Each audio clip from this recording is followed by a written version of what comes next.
Gente, boa tarde. Boa tarde.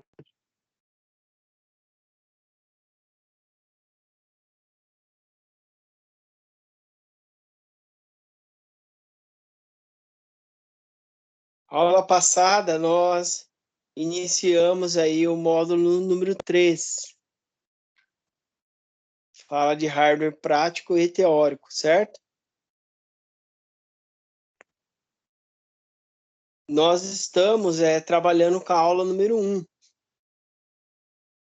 Nós estamos vendo como o hardware funciona, né, que é o tema principal da aula número 1. Nós estamos vendo como ele trabalha, hein, né?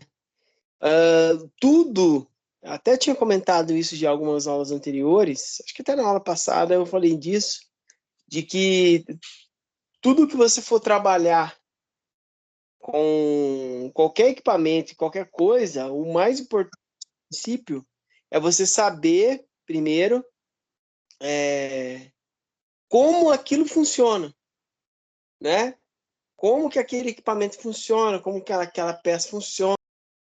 E nessa aula número 1, ele tem essa finalidade, de mostrar, né, para vocês o funcionamento de cada componente.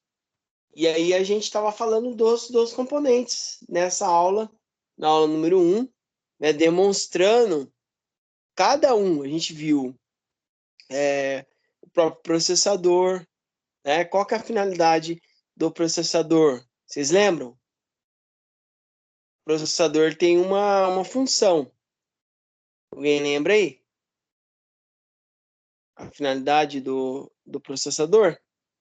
Lembra, o Leonardo?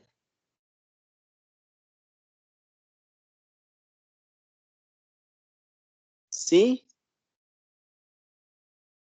Alguém lembra aí? Nós vimos também. Não consegui te ouvir, Leonardo. Processador é como se fosse o cérebro da máquina, né? Qual que é o papel dele no funcionamento? Ele que envia as informações, né? Isso. Para as outras coisas funcionar, ele precisa de mandar energia para as outras coisas. Todas as peças funcionam a partir dele.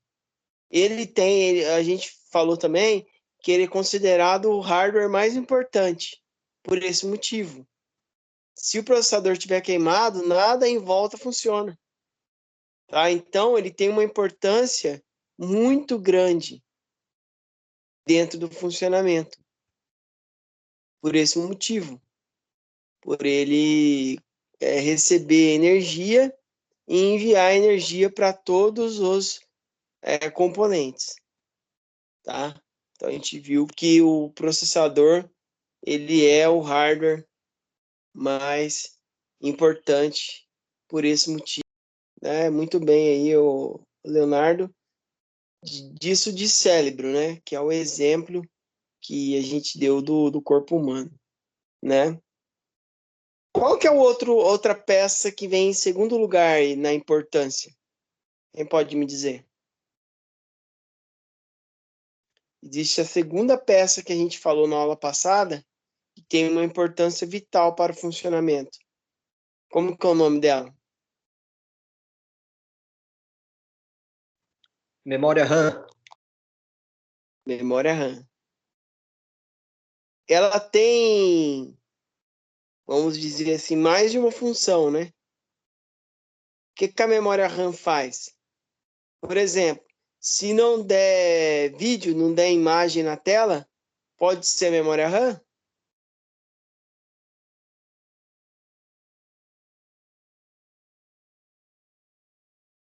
Sim ou não?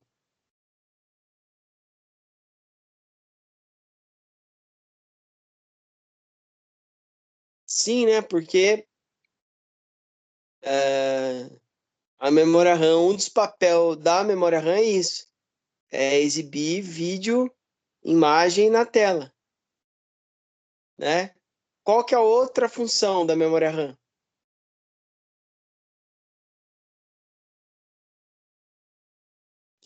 Armazenamento principal. Isso, é ela que envia os dados para os meios de armazenamento. Ela é o transporte que envia os dados para os meios de armazenamento. O que mais? Isso é a última coisa que a gente viu lá. Eu dei um exemplo assim, ó, que estou digitando um texto. Eu não gravei nada, mas o texto ele fica na tela. Ele fica na tela momentaneamente. Se eu fechar e não salvar, aquilo é apagado. Então, os dados ficam armazenados momentaneamente na tela do computador, na tela do celular, por causa da memória RAM. Né? Esse é um dos papéis também da memória RAM. A quarta coisa que a memória RAM também influencia no processo pelo qual eu abro os meus aplicativos, os meus programas, né? O carregamento, a memória RAM tem um papel muito grande também. Quanto mais memória RAM, mais rápido para abrir, processar as informações, certo? Então, vimos memória RAM, vimos processador. Existe uma terceira peça, também de importância vital. Essa aula tem um objetivo muito grande, porque para você saber o processo e prosseguir no processo de montagem, desmontagem, né, até nos outros processos que vai vir adiante aí, é importante saber o que faz cada peça. Nós vamos falar aí das peças vitais para o funcionamento. E é dessas peças que nós estamos falando. Né? Vimos o processador, vimos a memória. Em terceiro lugar, qual é a peça que vem em terceiro lugar?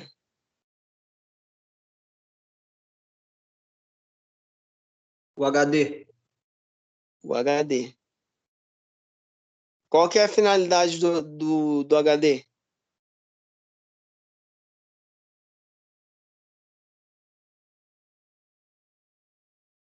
Até a gente viu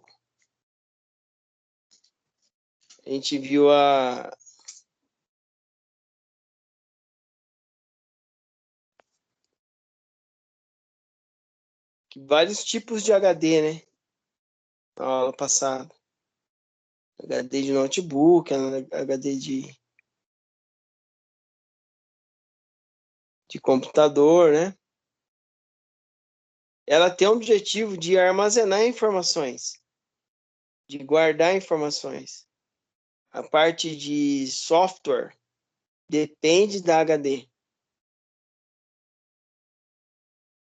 Uma das grandes evoluções da informática na parte de aplicativo foi a HD. A HD foi o princípio de tudo. Precisa, né, da HD para que os programas sejam instalados, né? Para o programa ser instalado, há necessidade de ter esse meio de armazenamento. Então, HD é onde fica gravado tudo. Se eu quero gravar algo, eu tenho que usar a HD. Senão, eu não consigo instalar nenhum aplicativo. Então, vimos processador, aula passada, vimos a memória RAM e vimos a HD. São peças fundamentais para o funcionamento. Esse papel da peça é muito importante, né? Saber para que a peça serve e tal, tem uma importância muito grande dentro do funcionamento. E sabendo o que ela faz, A HD mesmo. A HD, ela pode, até eu falei na aula passada que a HD, existe casos onde a HD ela não está 100%. O funcionamento dela não está 100%. Ela ainda funciona? Sim. Ela pode ser que ela funcione ainda. Só que ela vai poder, você vai ter alguns problemas, e você vai poder corrigir esses problemas. A gente vai até ver mais para frente em alguns outros módulos. Então, acontece às vezes de HD não estar 100%, mas você conseguir usar. Dificilmente uma HD ela estraga 100%. Mas em alguns casos não dá para você usar. Por exemplo, se ela tiver um percentual muito grande de bad block ou de setores que não esteja bom, o que vai acontecer? Vai acontecer dela ficar dando tela azul toda hora. Ficar dando tela azul, tela azul, tela azul. O usuário vai reclamar, não vai gostar, né? Vai ter um travamento, né? Pode ser que aconteça. Então, a HD, assim, não é muito comum, né? Ela dá problema, né? Porque mesmo ela estando danificada, algumas áreas dela, mas se dependendo da quantidade de área que tiver danificada, ela ainda nem dá para você ainda usar, entendeu? Dá para você usar.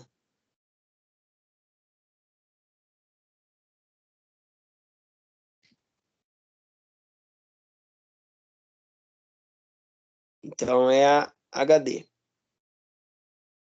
Nós falamos um pouquinho lá, nós vimos entrar na aula de hoje, falando um pouquinho do sistema operacional. O sistema operacional também é um fator muito importante dentro do, do equipamento, né? O sistema operacional é muito importante. O sistema operacional é ele que faz com que você consiga se comunicar com o equipamento. É o sistema operacional que vai fazer com que você consiga utilizar o equipamento. Toda vez que você instala ele, ele vai te pedir, te perguntar qual é a arquitetura que você quer.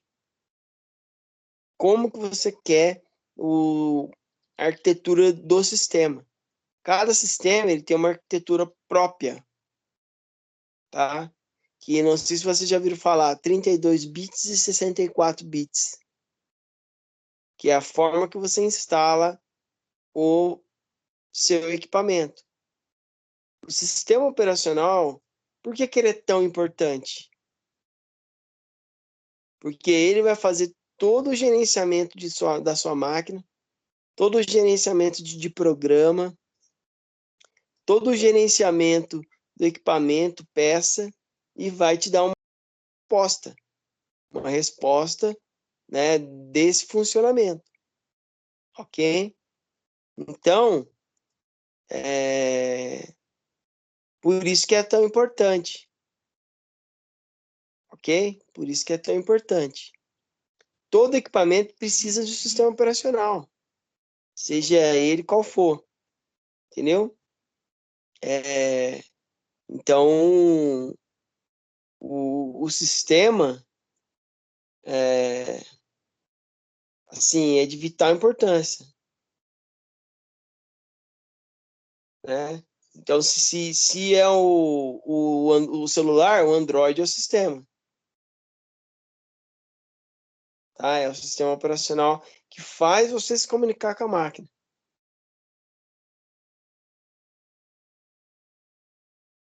entendeu? Então, por isso que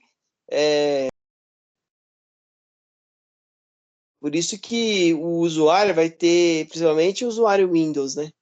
Vai encontrar muito, muito problema com o sistema,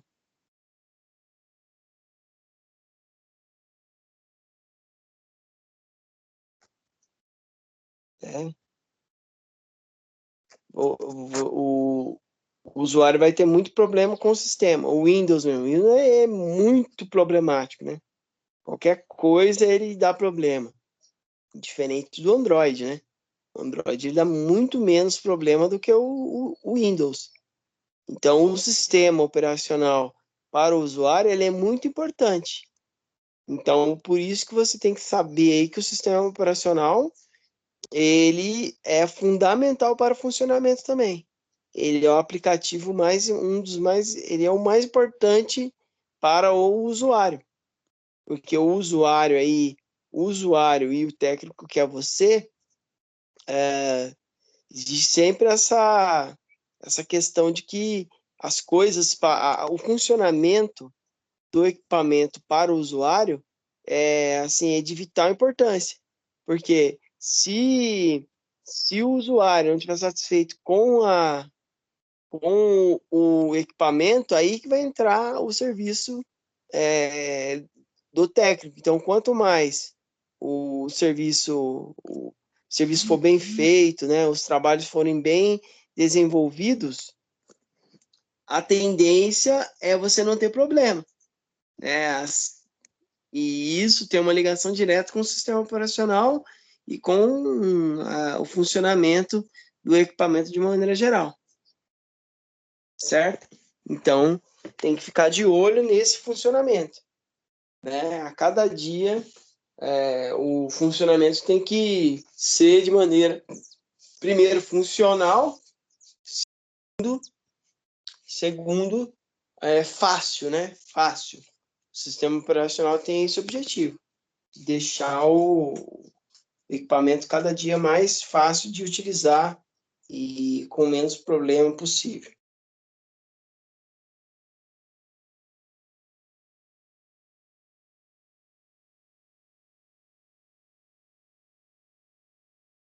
Então, o sistema é importantíssimo. A arquitetura é a forma de como o sistema vai ler, né? É a forma de como o sistema ele vai ler. Eu posso ler o sistema em 32 bits. 32 bits ele era a base do sistema. Até os próprios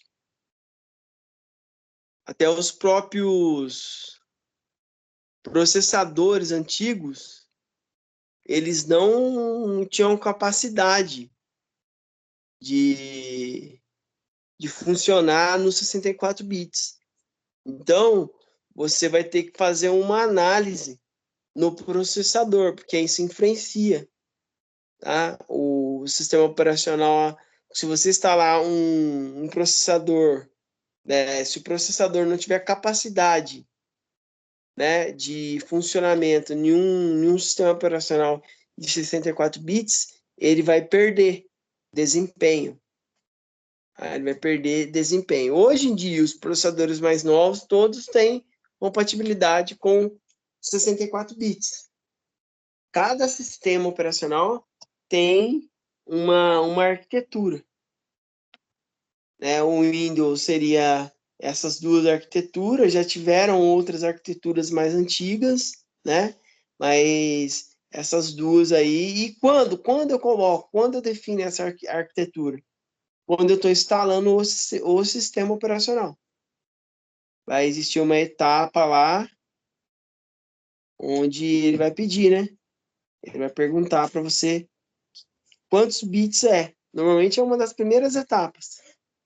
E no caso, o sistema, ele é instalado de acordo com a arquitetura e de acordo com as peças. Ele tem uma ligação direta com as peças. Qual que é o problema que dá se a placa-mãe e o processador propriamente dito não tem compatibilidade com a arquitetura 64 bits? Ele perde no funcionamento da memória. A memória RAM, ela não consegue usar todo o desempenho que ela pode ser usada. Então, esse é o primeiro problema que dá, né? E existem processadores mais antigos que não têm compatibilidade de 64 bits. O Linux também tem a sua arquitetura própria. Aí existe uma arquitetura também do Linux. Todo sistema tem. Linux tem, Android tem, né? o, o próprio, por exemplo, os videogames, né? O Xbox 360, ele tem uma arquitetura própria. Ele não tem compatibilidade, ele é completamente diferente. É mais ou menos se um inglês fosse falar com um chinês. Se ele não conhecer a língua, fica totalmente, ninguém consegue entender um ou outro. É a mesma coisa. A arquitetura do Windows é uma. A arquitetura do Xbox 360 é outra arquitetura. Porque são sistemas diferentes, né, diferentes aí na forma de ler os dados, na forma de analisar o hardware, né? Porque o sistema operacional, ao ligar a máquina, quem faz toda a administração e exibe para você se está funcionando ou não é o sistema operacional. Então, o, a arquitetura, né? A arquitetura é muito importante você saber.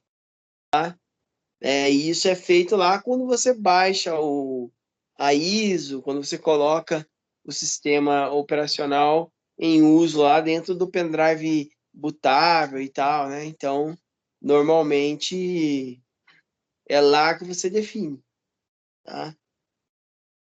Eu até aconselho a ter as duas, a ter um pendrive bootável. A gente vai aprender a fazer o pendrive bootável e vocês vão ver lá que a gente vai definir as duas arquiteturas. Eu gosto de colocar as duas para você escolher. Quando você estiver instalando lá, você escolher, porque pode ser que você encontre máquinas que não é compatíveis aos 64 bits, né? A instalação do Windows 64 bits. E aí você vai poder ter a oportunidade de instalar outra versão lá, né? Outra arquitetura. Então, do Xbox é diferente, do próprio PlayStation também é diferente. Cada equipamento e cada sistema do sistema operacional da Apple também, a arquitetura dele é completamente diferente, a forma de ler os dados. Então, a, a gente viu aí o processador, memória RAM, HD e o sistema operacional tem essa importância muito grande para o funcionamento. Uma outra peça que também que é importante destacar é a própria placa-mãe, né?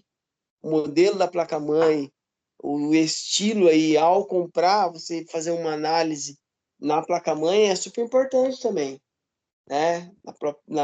Essa placa-mãe, ela é fundamental você fazer uma análise ao comprar, porque é através da placa-mãe que você vai conseguir fazer upgrade, né, melhorias e fazer outros trabalhos mais à frente, porque automaticamente vai passando os tempos, as coisas vão evoluindo e você vai ter que analisar uma palavra que eu já vou até adiantar, e a gente ia ver um pouquinho mais para frente, mas vou falar para vocês já, que é a palavra, não sei se já ouviram falar, onboard e offboard. Tá? Eu cheguei a comentar já também sobre isso aí, mas esse recurso de onboard e offboard tem a ver um pouco com a placa-mãe. A placa-mãe, quanto mais ela for offboard, ela é melhor. Porque offboard, o que é offboard? Offboard são peças que eu consigo conectar na placa, né, que eu consigo conectar e tirar, né, ela sem precisar de solda nenhuma. Eu conecto e tiro a hora que eu quiser ali, né? E eu consigo, através dessas placas offboard, fazer melhoria. Por exemplo, a memória RAM mesmo, ela é offboard. Eu consigo conectar na placa-mãe, né? Eu consigo conectar e desconectar e automaticamente também fazer melhorias, certo? Então, essas melhorias são fundamentais para o futuro do funcionamento da máquina, né? Quanto mais coisas eu poder conectar a placa-mãe, melhor é, ok? Então, seria o termo off-board. E on-board são os componentes que já vêm soldados na placa, né? Que se ele já está soldado na placa, eu não consigo fazer uma melhoria. Já são fixos, né? Então, a placa, se ela for off-board, é melhor. É melhor, tá? Então, existe os dois e as duas funcionalidades aí, certo? Então, a placa-mãe é importante analisar. O que é interessante? Por que é interessante analisar se é off-board ou on-board? As quantidades de memória que eu posso colocar, se tem lá 2 slots, 4 slots de memória RAM, é interessante que seja off-board. O processador também, é interessante que seja off-board também, o processador. O modelo do processador é importante analisar. Isso você analisa lá na placa-mãe também, né? Faz essa análise na placa-mãe também. Então, a análise da placa-mãe e também os componentes externos, né? USB, né? As conexões lá do monitor, né? Se é VGA, se é DVI, se é HDMI, é importante também. Quantas USB tem? Isso é legal também, né? É, as placas, né? A PCI Express, quantas PCI Express tem? São as placas que a gente vai estar falando mais para frente. As PCIs comuns também, é interessante analisar quantas tem, né? Porque essas placas, quanto mais conexões de placas eu tiver, significa que eu vou conseguir colocar mais placas adicionais. Vou poder colocar uma placa de vídeo, né? A pessoa quer usar aí o computador para jogos, né? E a placa-mãe, ela tem um limite também de memória RAM. Tem placa-mãe que ela pode até 8 GB. Tem placa-mãe que pode até 16 GB. Então, é interessante analisar isso. Porque se o padrão da placa-mãe for de 16 GB, ela não vai aceitar mais. O padrão dela é aquilo. Não tem o que fazer. A placa-mãe, ela aceita só aquilo. Tá? Então, a placa-mãe é uma coisa muito importante também a ser analisada, né? E se não faz essa análise de maneira correta e fazendo a análise nesses critérios que eu falei, lá na frente você vai ter problema. Imagine, você pagou um valor até pesado em uma placa-mãe.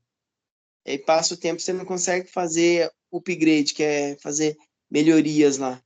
Imagine, ter que comprar outra placa-mãe. Então, fazer uma análise detalhada na placa é melhor antes de adquirir, tá? Toda placa-mãe também, ela tem uma fonte que vai conectada nela, né? Por exemplo, uma fonte, um tipo de memória, um tipo de processador, são padrões, né? Cada placa-mãe lá ele tem um tipo de processador, um tipo de memória, um tipo de fonte de energia. Tendo esses tipos de peças específicos, o que acontece? A fonte mesmo, você vai ter que olhar no conector. Toda a placa-mãe, ela tem um conector que você deve contar, é chamado de pinos. Os pinos, né? São os pinos, né? O que seria esses pinos? São furos que vão conectados os conectores da fonte.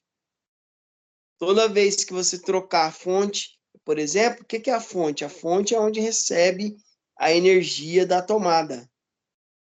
É a fonte que recebe energia da tomada e ela envia a energia para dentro lá da placa-mãe, certo? Ela envia energia para dentro lá da placa-mãe, né? Então, você tem que saber lá a quantidade de pinos que existem, né? Então, você vai ter que ir na placa-mãe e olhar lá. Elas são um monte de furinho, um do lado do outro. São em dois em dois. Você vai contar para ver a quantidade que existe.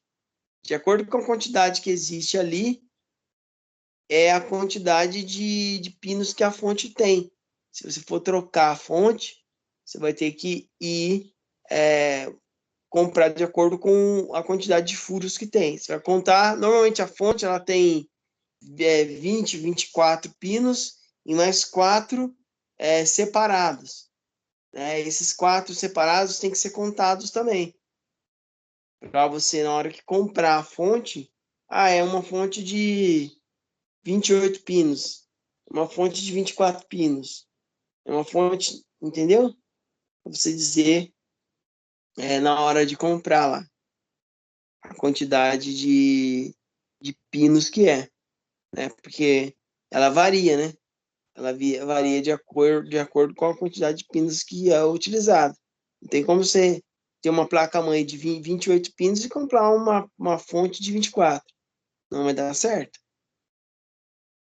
Então, é outra coisa a ser analisado, que é os pinos aí da fonte. A fonte também é importante, tá? Se eu estou usando, vou usar um computador que eu criei para jogos, eu vou utilizar programas de edições de vídeo, vou usar edição de foto e etc.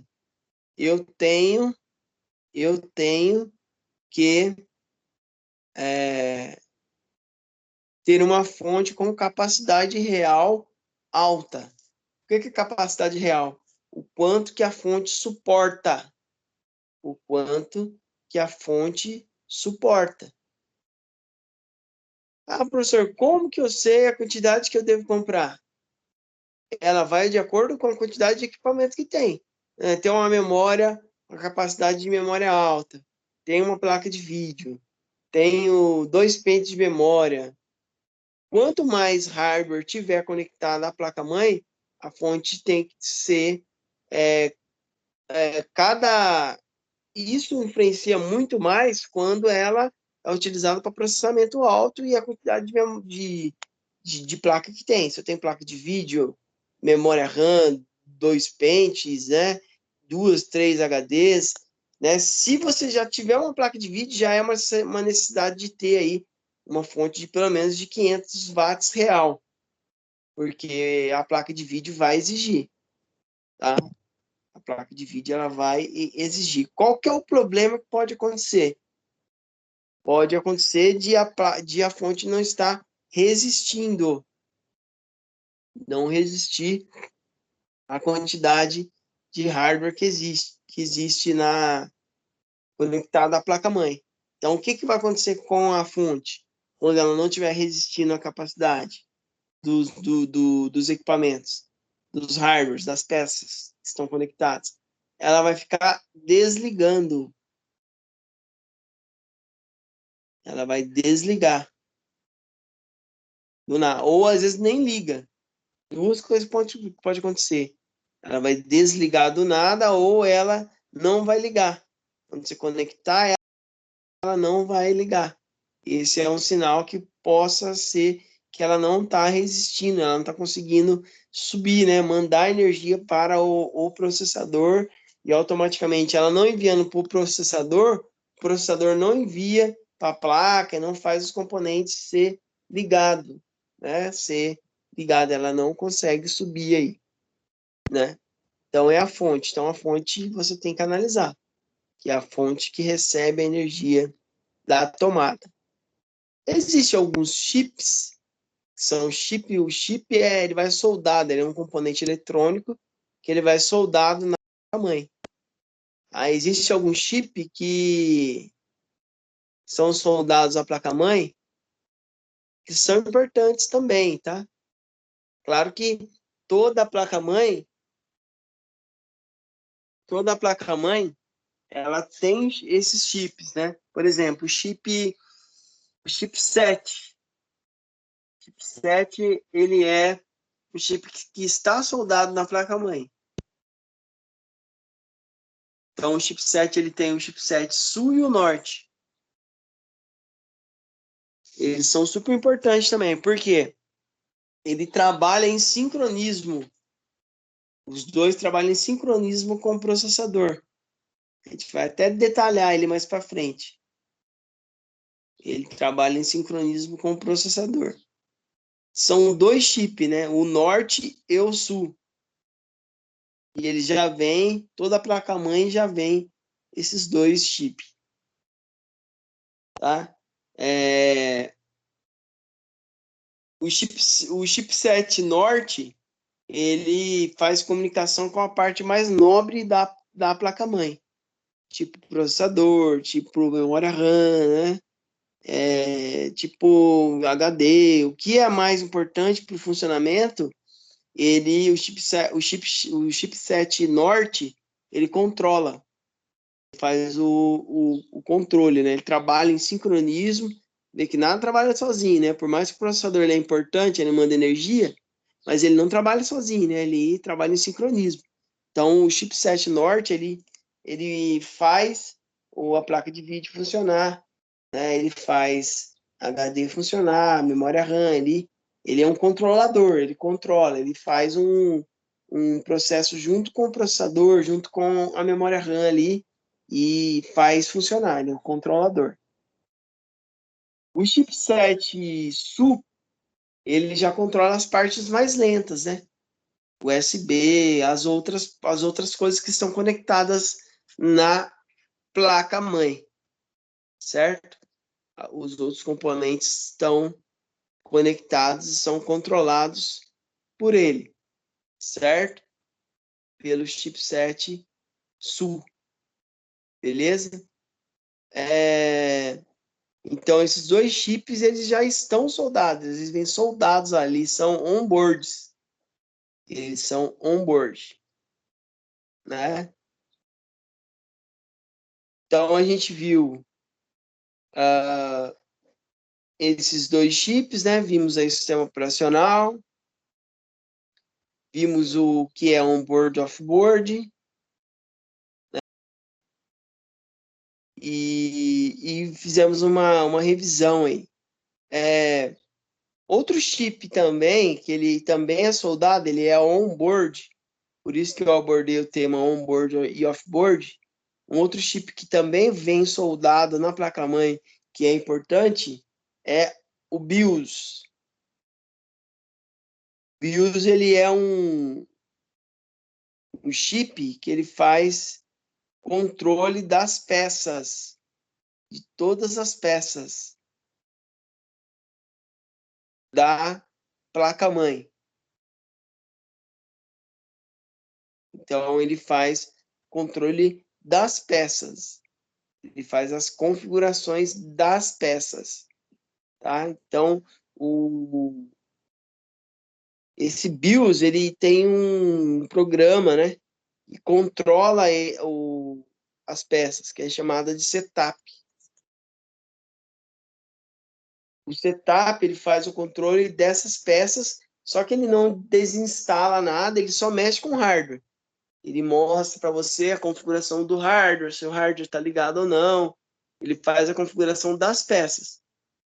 E ele mostra se essas peças estão funcionando corretamente. Entendeu? Então, é essa peça que é chamada BIOS, que tem esse programinha gravado dentro do BIOS aí, que é o setup. A gente vai até aprender a mexer nesse programinha, tá? Ele faz toda a configuração das peças. Alguém tem alguma dúvida, alguma pergunta? Alguma coisa a falar aí?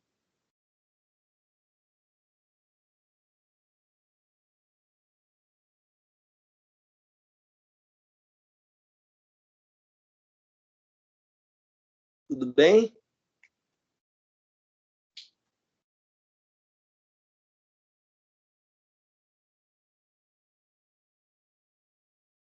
Então, nós estamos falando aí do funcionamento, né?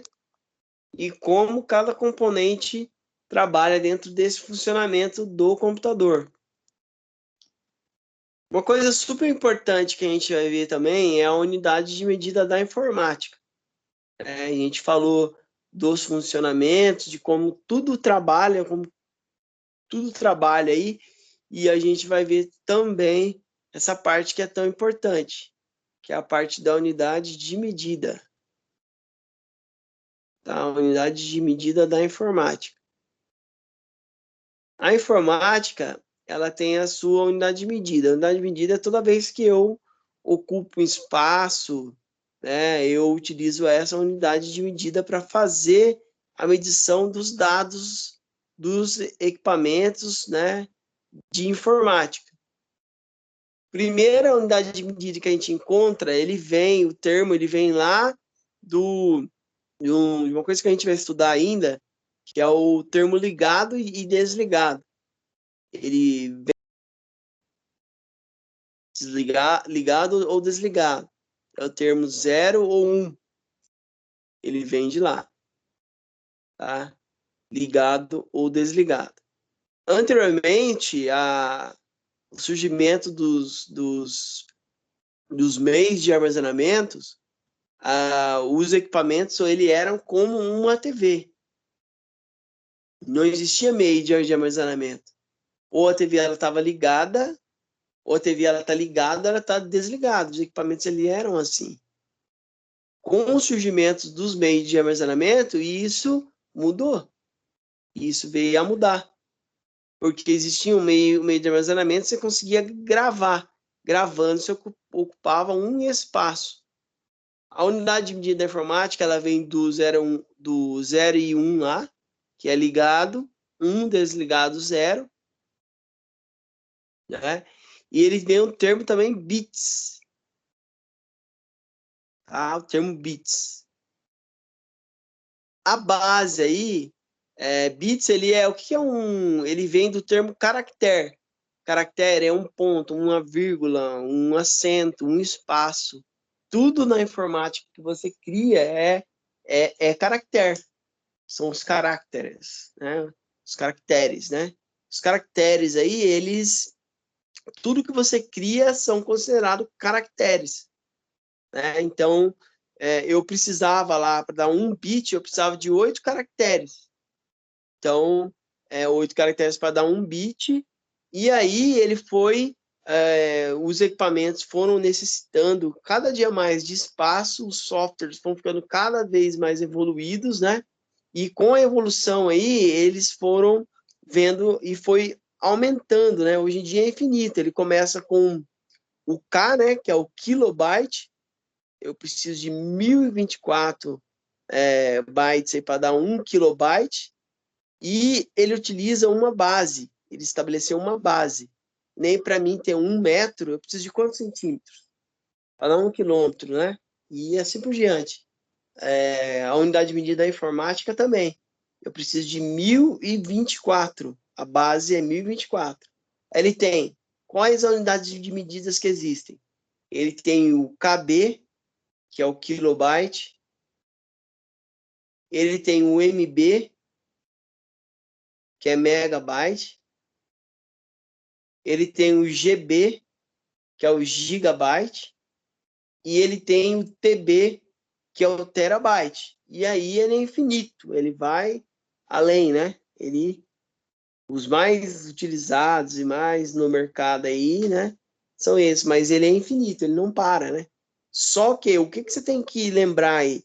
Que a unidade de medida da informática, a base é 1024. Para eu ter um gigabyte, eu preciso de 1024 megabytes. E toda vez que que dá 1024, né, ele se forma por exemplo, para mim ter 1 gigabyte, eu preciso de 1024 megabyte. E assim por diante. Se eu tivesse 2 gigabytes, eu tenho 1024 vezes 2. Né? Então, eu vou pegar o 1024 como base, para eu saber quanto eu tenho de espaço de armazenamento, de espaço para eu gravar, né? Então, para tudo na informática, você vai usar essa base. Né? Se eu tenho ali 5 gigabytes, eu vou pegar o 1024 e vou multiplicar por 5, né? Para eu saber o quanto tem ali, né? Se eu tiver 5 gigabytes. E sempre é o que vem antes. Qual que é o primeiro? KB, kilobyte. Depois MB, megabyte. Depois gigabyte e o terabyte. Se eu quero saber a quantidade que ele tem, eu vou ter que fazer uma análise anterior, né? Anterior ao que é a base da unidade de medida, né? Eu preciso decorar? Não, com o tempo você vai meio que pegando essa regra aí. O importante é você lembrar que a base é 1024, tá? Assim como qualquer outra unidade de medida, né? Toda vez que ele forma uma quantidade exata, ele vai dar 1, né? Eu tenho 1 quilômetro, né? Eu tenho 1 metro, tenho 1 litro, eu tenho unidade de medida. A informática é kilobyte, megabyte, gigabyte, terabyte, toda vez que 1024 eles forma 1, né? 2, 3, ele vai indo aumentando de acordo com a quantidade aí. E eu vou usar sempre o 1024 como base para a unidade de medida. A unidade de medida é utilizada sempre quando eu utilizo um meio de armazenamento. O meio de armazenamento está ligado à unidade de medida, automaticamente, né? Se eu estou ocupando um espaço, eu estou utilizando essa unidade de medida. Se meu pendrive lá tem 16 GB, né?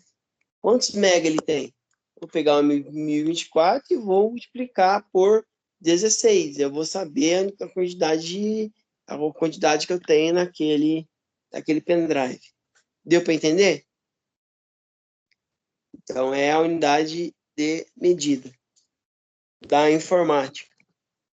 Toda vez que você precisa instalar, copiar, você tem que saber, né, qual que é o tamanho do que eu quero transferir para aquele determinado lugar.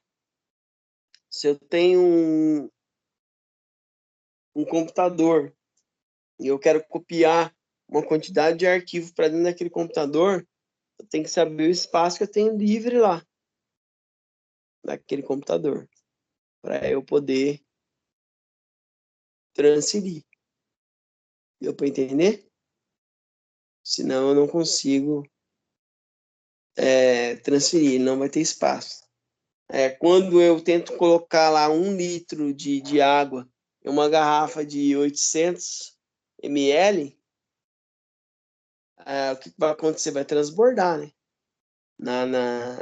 Na informática, não. Ele vai falar que não existe espaço, que acabou o espaço. E não vai copiar todos os dados que você precisa para aquele determinado lugar. Deu para entender? Então, é muito importante saber que a unidade de medida ela é baseada na quantidade de 1024. Quando dá 1024, ele se torna 1 GB. Quero 2 GB, preciso de 1024 para formar 2 GB, 3 GB, 4 GB, até 1 tera lá. Então, eu tenho aí a unidade de medida, certo?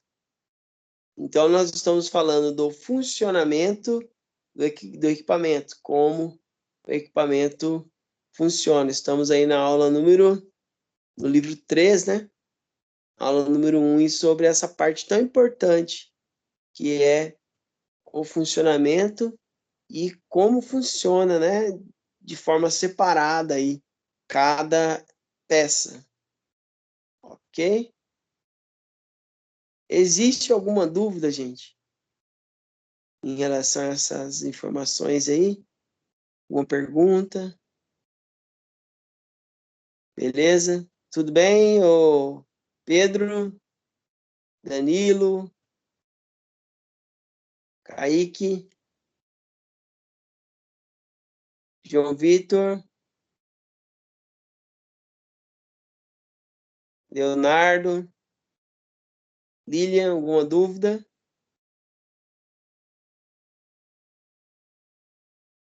Tudo tranquilo? Quem tiver sem microfone pode escrever lá no chat, tá?